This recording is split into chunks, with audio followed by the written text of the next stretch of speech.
Today is August 5th, and we're going to look at this hardy Chicago. This is the tree at my mother's house that we protect with an outside styrofoam box, and it just gets cut back every year. And we're starting to pick fruit, and I wanted to get it on video of the fruit and how well it ripens here. You can see quite a bit of fruit on this tree. Everywhere. And we cut it into a 4 foot by 4 foot every year and uncovered around the 1st of April. As you can see, it has plenty of fruit on it, and it's going to be ripening for a minute.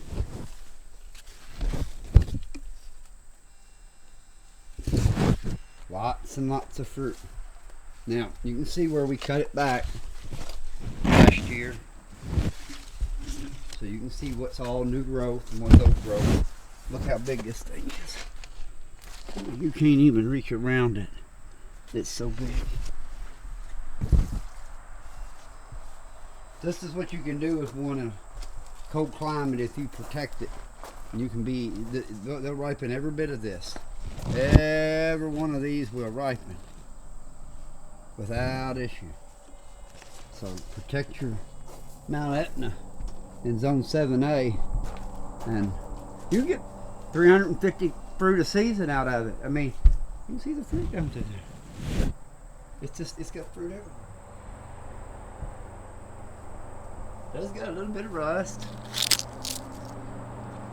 It's been a very wet season, and it's been raining, but they look good.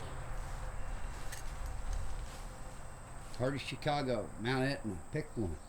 All right, now we're going to walk over here and we're going to look at another tree real quick. We're going to look at 2 more trees. Now this tree here, it has 2-year-old wood. This wood is from last year, and this is this year's wood. This is what is known as a pink honey. I got this from Ross. He'd done a giveaway of this several years ago, and this is the one I have. I believe it is also the same as Drop of Gold or Legata dell'Ora. There was a man, if I make sure I tell this story right, there was a man in, can't remember. But he used to have a nursery, and he sold like 5 or 6 of these for different varieties on the East Coast. And this was one of them. White Triana was another one that he sold, or Black Triana was another one that he sold.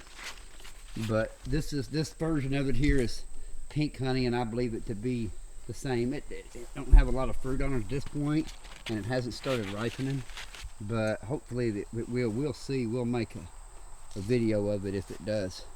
All right, I have one more over here to look at. This over here is a grafted tree. The rootstock is a Black Mission tissue culture, and then this spring I grafted black celeste onto here. I done 3.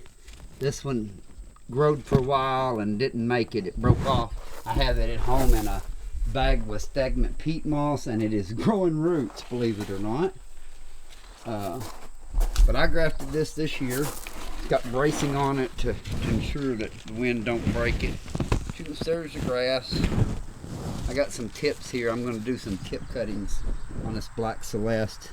Probably in another month I'll come in here and do some. I'm going to let them all get a little bigger so I can do 10 or 15 of them hopefully. And it's going to grow some more up here. So we'll cut this back. I'll probably cut this thing back. Oh, you don't want to. I want to probably cut it back about here so that it will scaffold out that way and this way.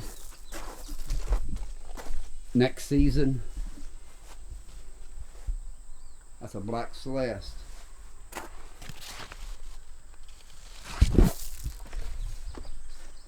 Well, that's all I have for today. I just wanted to share that. Thanks for watching.